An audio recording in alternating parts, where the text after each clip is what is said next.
સ્વામિનારાયણ સાક્ષાત્ અક્ષર પુરુષોત્તમ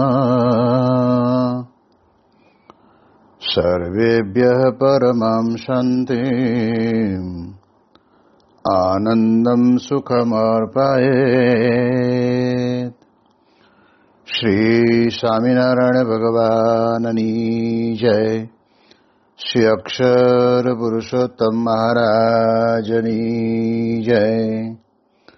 શ્રી ગુણાતીતાનંદ સ્વામી મહારાજની જય. શ્રી પ્રમુખ સ્વામી મહારાજની જય. પ્રગટ ગુરુ હરિ પરમ પૂજ્ય મહંત સ્વામી મહારાજની આજ્ઞા અને આશીર્વાદથી આપણે બધા નિત્ય પ્રાતઃ કથાનો લાભ લઈ રહ્યા છીએ. આજે આપણા માટે એપ્રિલ મહિનાની 2 તારીખ અને બુધવારનો મહાપવિત્ર દિવસ છે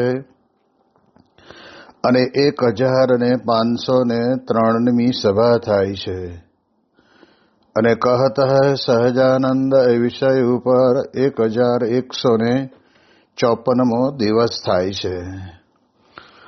ભગવાન સ્વામિનારાયણે બહુ જ કૃપા કરીને આપણને વચનામૃત જેવા ગ્રંથની અંદર આપણને અદ્ભુત વાત કરી છે અને આપણે છેલ્લા ઘણા સમયથી કહત હૈ સહજાનંદ એ વિષય ઉપર એટલે કહેતા કે વચનામૃતના આધારે ભગવાનની ઈચ્છાથી જે કંઈ સમજમાં આવે તે પ્રમાણે આપણે કથા વાર્તાનો લાભ લઈ રહ્યા છીએ. પરંતુ વચનામૃત ગ્રંથના આધાર ઉપર જે આપણે લાભ લઈએ છીએ એ આપણા ખરેખર સદભાગ્ય છે કે ભગવાન સ્વામિનારાયણે પોતે આ પૃથ્વી ઉપર પધારીને તો બહુ વાતો કરી છે, પરંતુ પરમહંસોએ બધી જ વાતો નોંધી પણ લીધી. પરંતુ એમાંથી આપણા જેવા ભવિષ્યના મુમુક્ષુ માટે આ વચનામૃત ગ્રંથ સદાયને માટે આપણને માર્ગદર્શક રીતે ખૂબ સારો નીવડે એટલા માટે થઈને 273 વચનામૃતનો એક મહાગ્રંથ બનાવવામાં આવ્યો છે. અને એ ગ્રંથની અંદર ભગવાન સ્વામિનારાયણે દિલ ખોલીને વાતો પણ કરી છે અને પરમહંસો અને હરિભક્તોએ પણ દિલ ખોલીને જે કંઈ પ્રશ્ન પોતાના અંતરની અંદર રમતા હોય એ પ્રશ્નનો પણ ત્યાં આગળ રજૂઆત કરી છે. એટલે જુદા જુદા વચનામૃતોની અંદર થોડા અડીને પણ જુદી જુદી પ્રકારના પ્રશ્નો અને પ્રશ્નોના જવાબ આપણને મળતા રહ્યા છે. ગરડા પ્રથમ પ્રકરણના 68ના વચનામૃતની અંદર આપણે ગઈકાલે પણ થોડીક વાત જોઈ કે જેની અંદર ભગવાનના 8 પ્રકારના સ્વરૂપને વિશે ભગવાન પોતે સ્વયં સાક્ષાત વિરાજમાન છે એવી આપણને પ્રતીતિ પૂર્ણપણે કરાવવાનું ભગીરથ કાર્ય તો 9માં જે સંત છે જેની અંદર ભગવાન સ્વયં રહ્યા છે. એટલે આપણી દ્રષ્ટિએ જોવા જઈએ તો હલતા ચાલતા બોલતા ખાતા પીતા આપણી વચ્ચે રહેતા એવા સંતને વિશે ભગવાન છે. એટલે એ સત્પુરુષ છે, એ આપણને ભગવાનમાં જોડે છે. આપણે બધાએ જોડાવાનું તો ભગવાનમાં જ છે. માનો કે સત્પુરુષને વિશે આપણે આત્મબુદ્ધિ કરીએ તો પણ સત્પુરુષમાં રહ્યા તો ભગવાન જ છે. અને ભગવાનને વિશે આત્મબુદ્ધિ થાય એટલે એટલા માટે થઈને સંતને વિશે આત્મબુદ્ધિ કરીએ તો આપણને માર્ગ બધા સરળ બની જતા હોય છે. એટલે એટલા માટે થઈને આપણને મહારાજે એ વચનામૃતની અંદર અદ્ભુત વાત કરી. હવે આપણે એ વચનામૃતને પૂર્ણ કરીને ગરડા પ્રથમ પ્રકરણનું 69મું વચનામૃત જેનું શીર્ષક પરમહંસોએ લખ્યું છે કે દુષ્ટના ધર્મ અને સાધુના ધર્મનું. હવે આપણે વિચાર કરીએ તો શ્રીમદ ભગવદ્ ગીતાની વિશે પણ જેને કહેવાય ને કે આસુરી જીવ અને ભગવાનનો ભક્ત એ પ્રકારના બે જીવની વાત કરેલી છે. એટલે આસ્તિક અને નાસ્તિકની વાત કરેલી છે. ધાર્મિક અને અધાર્મિકની પણ આપણે વાત જાણીએ છીએ. જેમ સ્વામી કે ખેતરની અંદર આપણે જે કંઈ બીજ રોપીએ એ આપણી મહેનતનું ઉગીને બહાર નીકળે, પણ એ બીજને ઉગવા વધારે ન દે, બહાર નીકળવા ન દે. એવું એક ઘાસ જે પડ્યું હોય એ ઘાસને એ નીંદવું પડે, એને આપણે જાણવું પડે, તો જ આપણે એને એ છોડને રોપેલા છોડને પ્રગતિના પંથે લઈ જઈ શકીએ. એટલે શ્રીમદ ભગવદ્ ગીતા કહે છે કે દેવી એશા ગુણમયી મમ માયા દુરતયા મામે વે પ્રપજંતે માયા મેતામ તરંતી દે. ગીતાજી આપણને એટલું તો સમજાવે છે કે દેવી એવી જે ભગવાનની માયા, એટલે દૈવી જીવ અને આસુરી જીવ બંને છે. તો બંનેના લક્ષણ તો આપણે જાણવા જોઈએ ને. અને જો એ આપણે જાણ્યા હોય તો પછી સત્સંગની અંદર આવ્યા પછી સંતના લક્ષણ શું હોય એ આપણને ખબર પડી જાય. એટલે પછી એ સંતની સાથે આપણને અનન્ય પ્રકારની પ્રીતિ થતી હોય છે. એટલે એટલા માટે થઈને અહીંયા આગળ મહારાજ પોતે આપણને ગરડા પ્રથમ પ્રકરણના 69ના વચનામૃતની અંદર વાત કરતા મહારાજ પોતે બોલ્યા કે ધર્મ તે કેનું નામ છે, એનો શાસ્ત્રની રીતે કરીને ઉત્તર કરો. પ્રશ્ન ભગવાન સ્વામિનારાયણે પૂછ્યો છે. ધર્મ તે કેનું નામ છે એનું શાસ્ત્રના આધારે. કારણ કે દરેક વ્યક્તિ પોતપોતાની રીતે પોતાનું કર્તવ્ય કરતો હોય, એને પણ પોતે ધર્મ માનતો હોય છે. અને એટલા જ માટે ભગવાન કૃષ્ણ પરમાત્માએ શ્રીમદ ભગવદ્ ગીતાની વિશે કહ્યું છે અર્જુન મહારાજને કે સર્વધર્માન પરિત્યજ્ય મામેકમ શરણમ વ્રજ અહમ ત્વામ સર્વ પાપેભ્યો મોક્ષયિષ્યામિ મા શુચ. કે સર્વ ધર્મનો ત્યાગ કરી, એટલે મનના માનેલા જે કંઈ આપણે ધર્મો નક્કી કર્યા હોય ને એ ધર્મનો ત્યાગ કરવાનો. અને આજે સમાજની અંદર આપણે જોઈએ છીએ તો ઘણી વખત ઘણા એવું પણ પ્રવચન કરે અથવા ભાષણ કરે ત્યારે કહેતા કે મારું માનવું આમ છે. હવે આપણું માનવું કામમાં નથી આવતું. આપણે જે માનીએ છીએ એની અંદર સ્પષ્ટતા તો શાસ્ત્રની અંદર પડેલી એવી આધ્યાત્મિક વાતોની અંદર રહેલી છે. અને એ જો આપણે બરાબર દ્રઢ કરી હોય તો પછી મારું માનવું રહે નહીં. આપણે તો શાસ્ત્ર કહે એમ જ આપણે ચાલવાનું હોય છે. અને શાસ્ત્રની અંદર પણ અતિ ઉત્કૃષ્ટપણાના જે શબ્દો લખ્યા હોય એને વિશેષ કરીને આપણે આપણા જીવનની અંદર ઉતારવાના હોય છે. એટલે ભગવાન સ્વામિનારાયણ કહે છે કે ધર્મ કેનું નામ છે એનો શાસ્ત્રે કરીને ઉત્તર કરો. અને પછી મહારાજ પોતે આગળ વાત કરતા કહે છે અને જે હિંસક રાજા હતા તે પણ શરણે આવ્યો હોય તેને મારતા નહીં અને મારવા પણ દેતા નહીં. માટે શરણે આવ્યો જે જીવ તેને માર્યાનું જેમ પાપ છે તેમ બીજાને માર્યાનું પાપ છે કે નથી. આવો એક પ્રશ્ન ભગવાન સ્વામિનારાયણ આપણને કહે છે કે ધર્મની આ વાત જ્યારે આવીને ઊભી રહી ત્યારે આપણે જાણીએ છીએ કે રાજનીતિની અંદર બહુ સ્પષ્ટપણે જણાવેલું છે કે કોઈ પણ દુશ્મન એ રાજાના રાજ્ય ઉપર ચડાઈ કરતો હોય, પરંતુ એ દુશ્મન પોતે એમ લાગે કે હવે હું જીતી શકું એમ છું નહીં, એટલે મારે તો હવે શરણે જ જવું યોગ્ય છે.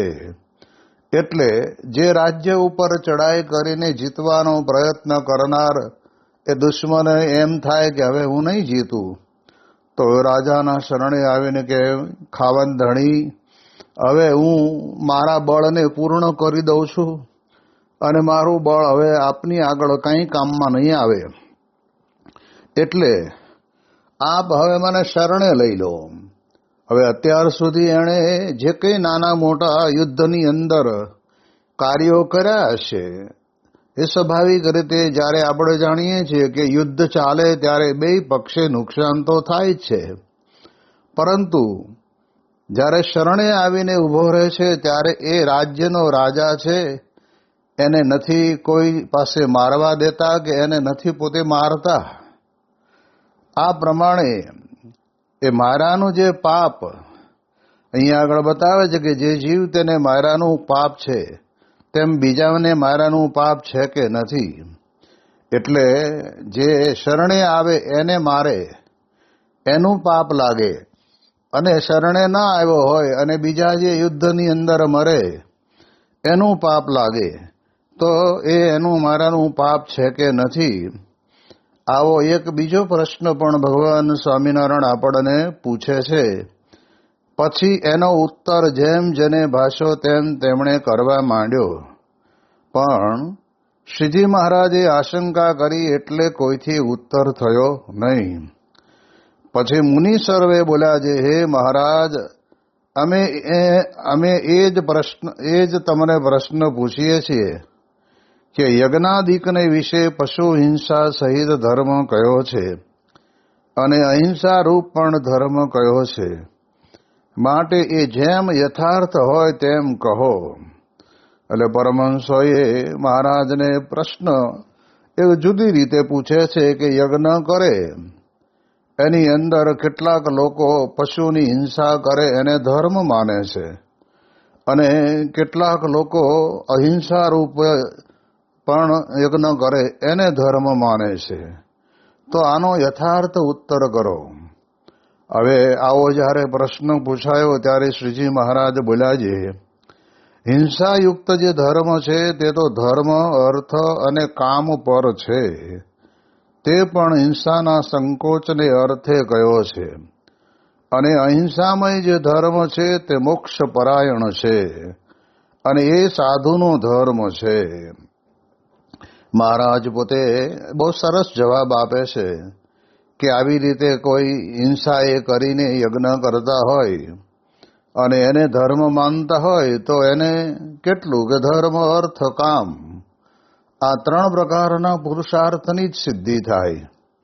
વાસ્તવિક દરેક વ્યક્તિના જીવનની અંદર પુરુષાર્થ કરવાની વાત તો આપણા શાસ્ત્રોની અંદર આપણને મહાન પુરુષો એ કહી જ છે, પરંતુ એ પ્રમાણે કહેવાય છે કે મોક્ષ ન થાય ને ત્યાં સુધી બધી જ પ્રકારની વાત અધૂરી રહે. તમે ધર્મના પગલે ચાલ્યા, અર્થના પગલે ચાલ્યા, કામના પગલે ચાલ્યા, પણ જે ક્રિયાની અંદર કહેતા જે ક્રિયા કરવામાં આપણને મોક્ષની પ્રાપ્તિ ન થાય, તો એવું કોઈ પણ કાર્ય હોય એ ધર્મનું કાર્ય કહેવાય નહીં. એટલે એટલા માટે થઈને ભગવાન સ્વામિનારાયણે પોતે આ પૃથ્વી ઉપર પ્રગટ થઈને એમણે જે યજ્ઞો કર્યા એ યજ્ઞની અંદર પણ અહિંસામય યજ્ઞ, જેની અંદર જવ, તલ, ડાંગર અને આ પ્રમાણે ઘી આદિ હોમી અને યજ્ઞ નારાયણને પ્રસન્ન કરવાનું એક ભગીરથ કાર્ય ભગવાન સ્વામિનારાયણે ઘણી બધી જગ્યાએ યજ્ઞ કરીને આ પ્રમાણે કર્યું. એટલે એ જે યજ્ઞ થાય છે, એ જે કાર્ય થાય છે, એ કાર્ય તો કેવું છે તો કે મોક્ષ પરાયણ બની જાય છે. અહિંસામય જે ધર્મ છે એ મોક્ષ પરાયણ બની જાય છે. એટલે કહેતા કે આપણા બધાના જીવનની અંદર આપણને મોક્ષ પ્રદાતા બને છે. એટલે એટલા માટે થઈને ખરેખર જો ધર્મનું શું રૂપ છે એ શરૂઆતમાં પૂછાયેલા પ્રશ્નની અંદર એનો જવાબ આપણને ભગવાન સ્વામિનારાયણ એમ કહેવા માગે છે કે આ પ્રમાણે રાજનીતિના જે ધર્મ છે એની અંદર શરણે આવેલાને ક્યારેય પણ મારવા નહીં. એ રાજનીતિનો ધર્મ છે. તો આધ્યાત્મિક માર્ગની અંદર આપણે જ્યારે જોડાયા છીએ ત્યારે આપણો કયો ધર્મ? તો કે છે કે આપણે ક્યારેય પણ કોઈ નાના મોટા જીવ જંતુ માકડ ચાંચડ એની પણ આપણે હિંસા કરવી નહીં. એ પ્રકારની વાત ભગવાન સ્વામિનારાયણ આપણને કહે છે. અને એનાથી જ આપણે મોક્ષ પ્રાપ્ત કરી શકીશું. જો ધર્મ અર્થ કામ અને મોક્ષ 4 પુરુષાર્થને બરાબર સિદ્ધ કર્યા તો જ એ મનુષ્ય જીવનની અંદર એણે સારું કાર્ય કર્યું કહેવાય.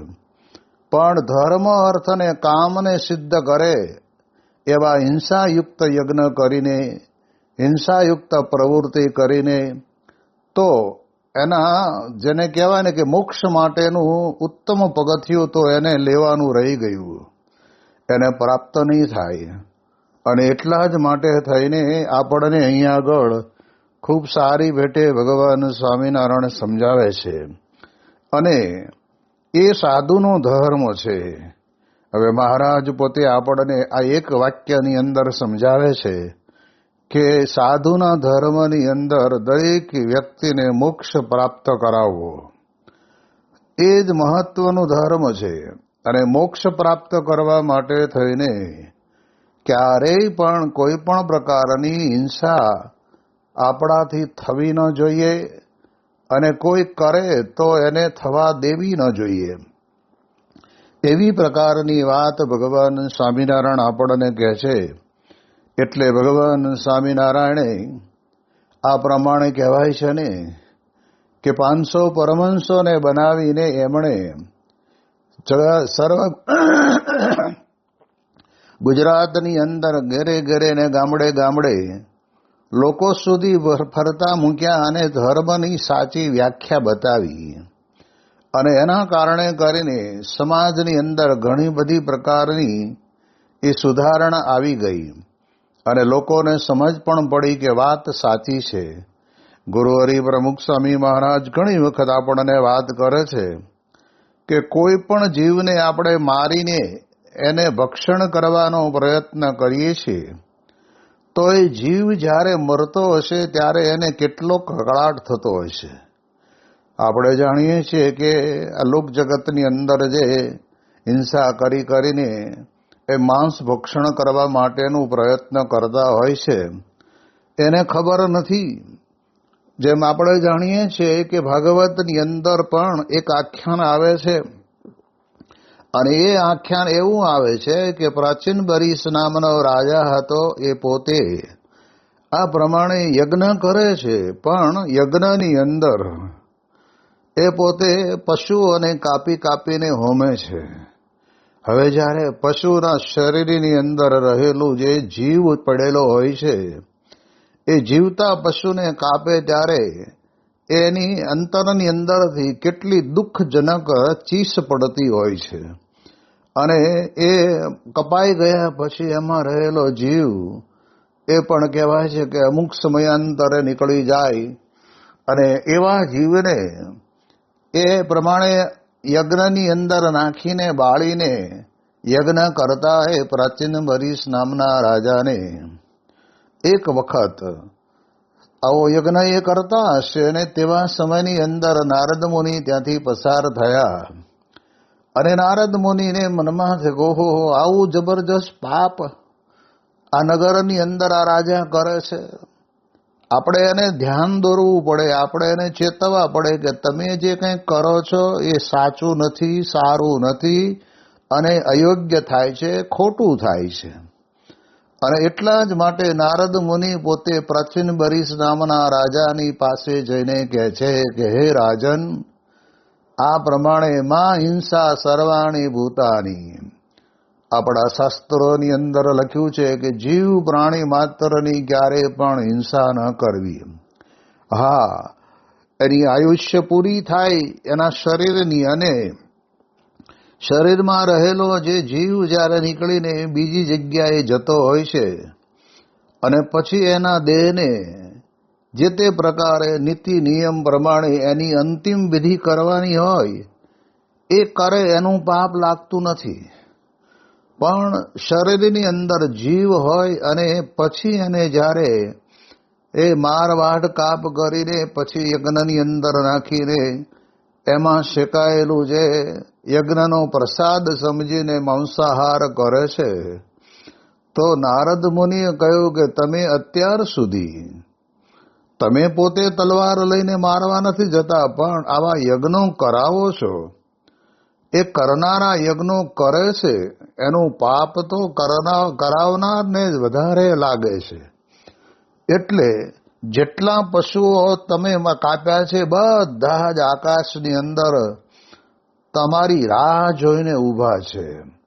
એટલે યાદ રાખીએ, યજ્ઞ તો દરેક વ્યક્તિ પોતાના જીવનની અંદર કરતા હોય છે, પણ જીવવાની આસક્તિના કારણે કરીને, લુલુપતાના કારણે કરીને એ માંસ ભક્ષણ ખાવાની ઈચ્છાથી એ વખતના સમયની અંદર આવી પ્રકારનો યજ્ઞ હિંસાયુક્ત થતા હતા. પણ ભગવાન સ્વામિનારાયણે પોતે એવું એક વિશિષ્ટ કાર્ય કર્યું કે સમાજની અંદર લોકોને સમજાયા. અને આપણા શાસ્ત્રોની અંદર લખ્યું છે અજે ન યજેત. એટલે શું કે ન જાયતે ઇતિ અજ. જેને 2-3 વર્ષ જૂની ડાંગર હોય અને તમે એને વાવો તો એ ઉગે નહીં. એટલે એવી જે કોઈ ડાંગર હોય એને તમે યજ્ઞની અંદર હોમો, તલ હોમો અને ઘી જવ તલ બધું જ હોમોય અને યજ્ઞ નારાયણને પ્રસન્ન કરો તો એનો વાંધો નહીં. પણ લોકો અવળો અર્થ કરે, અજ અજ અજા કહેતા બકરો થાય. હવે ન જાય તે અજ એમ ખરેખર અર્થ છે, પણ એનો અર્થ એવો કરે કે બકરાને કાપીને નાખીએ એ સાચો યજ્ઞ કહેવાય. તો ભગવાન સ્વામિનારાયણ અને એમના પરમહંસોએ બહુ વિરાટ કાર્ય કરી અને સાચો રસ્તો બતાવ્યો. એટલે મોક્ષ પ્રાપ્તિ કરવી મોક્ષની અને મોક્ષ પ્રાપ્ત કરાવો એક સાધુનો ધર્મ છે. સંત છે હંમેશને માટે પોતાના જીવનની અંદર આ પ્રમાણે કહેવાય છે કે મોક્ષ પ્રાપ્તિનો જ ઉપાય કરે. અને એટલા જ માટે પરમહંસોએ ગામડે ગામડે ગયા, લોકોની પાસે પહોંચ્યા, લોકોની સુધી પહોંચ્યા અને લોકોને બધાને આ પ્રમાણે કહેવાય છે કે સદમાર્ગે વાળ્યા. એટલે એ દ્રષ્ટિએ કરીને આપણે જોવા જઈએ તો આ લોકની અંદર ભગવાન સ્વામિનારાયણનું એવું અદ્ભુત કાર્ય હતું કે જે કાર્યના કારણે કરીને સમાજમાં ધીમે ધીમે એ આ હિંસાએ યુક્ત જે યજ્ઞો થતા હતા એ ઓછા થયા. હજુ પણ કેટલાક ક્ષેત્રોની અંદર એ પોતાની જીવવાની આસક્તિના કારણે કરીને આ પ્રમાણે હિંસાયુક્ત યજ્ઞ કરતા હોય છે. પણ જેને સમજાયું છે એને ખબર પડે એટલે સાધુનો ધર્મ મોક્ષ પ્રાપ્ત કરાવવા માટેનો છે. અને હવે પછી મહારાજ આપણને આગળ વાત કરે છે કે હિંસામય જે ધર્મ છે તે તો રાગ પ્રાપ્ત છે, પણ કલ્યાણને અર્થે નથી. મહારાજે આપણને શુદ્ધ ગુજરાતીની અંદર જ આ વાત કરી દીધી કે તમે જે હિંસા જે કંઈ કરો છો એને ધર્મ માનો છો એ પોતાને જીવવાની આસક્તિના કારણે કરીને રાગ પ્રાપ્ત માટે છે અને એનાથી કલ્યાણ થવાનું જ નથી અને કલ્યાણને અર્થે નથી. અને જે અહિંસા રૂપ ધર્મ છે તે તો કેવળ કલ્યાણને અર્થે છે. એટલે આપણે જાણીએ એ પ્રમાણે ધર્મની અંદર રહીને એટલે શાસ્ત્રની અંદર જે આપણને યજ્ઞ કરવાની વાતો કરી છે એ રીતે યજ્ઞ કરીએ તો એ કલ્યાણના માર્ગરૂપ છે. માટે ગ્રહસ્થ અથવા ત્યાગી સર્વને અહિંસા રૂપ જે ધર્મ તે જ કલ્યાણને અર્થે કયો છે. એટલે અહિંસા રૂપ જે ધર્મ એટલે આપણે જાણીએ છીએ કે મોટા પુરુષો પણ ભગવાન સ્વામિનારાયણ પછી પણ આ ગુણાતીત ગુરુવર્યો પ્રગટ થયા, એમણે પણ આ પ્રમાણે કહેવાય છે કે અહિંસામય ધર્મનું વિશેષ કરીને પ્રચાર અને પ્રસારણ કર્યું છે અને જેના કારણે કરીને લોકોને વાત સમજાણી છે કે આપણું કલ્યાણ તો આટલામાં જ રહેલું છે.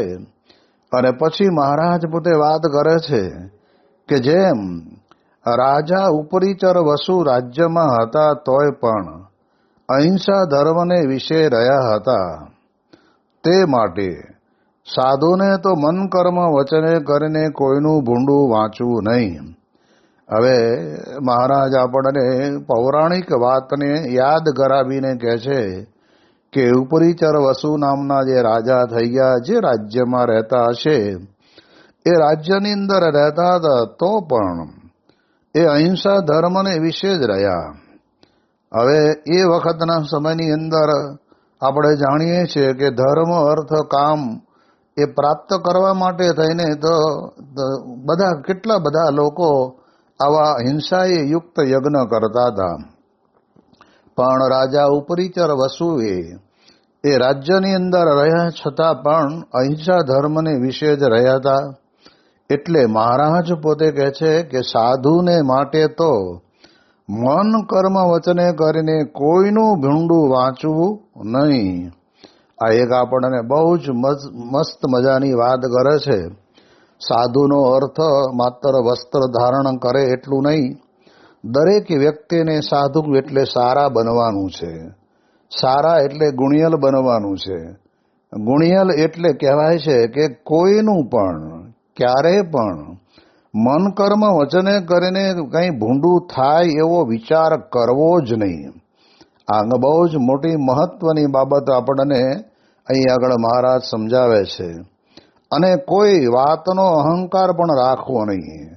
આ એક બહુ અતિ મહત્વના મુદ્દાની વાત પણ મહારાજ પોતે કરતા આપણને કહે છે કે કોઈ પણ વાતની અંદર માણસ માત્રને અહંકારની તો પ્રકૃતિ જ પડેલી હોય છે અને એના કારણે કરીને અહંકાર રાખતો હોય છે.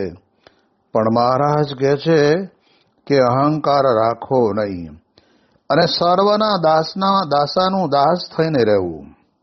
મહારાજ કે અહંકાર તો રાખવો જ નહીં, પણ પાછા બધાના દાસ બનીને રહેવાની વાત એ ભગવાન સ્વામિનારાયણ આપણને કરે છે. અને ક્રોધે યુક્ત જે પ્રકૃતિ તે તો દુષ્ટનો ધર્મ છે.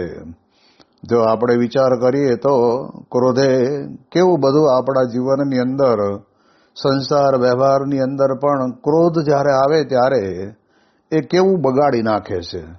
આપણને કોઈ રીતે સુખ લેવા દે નહીં.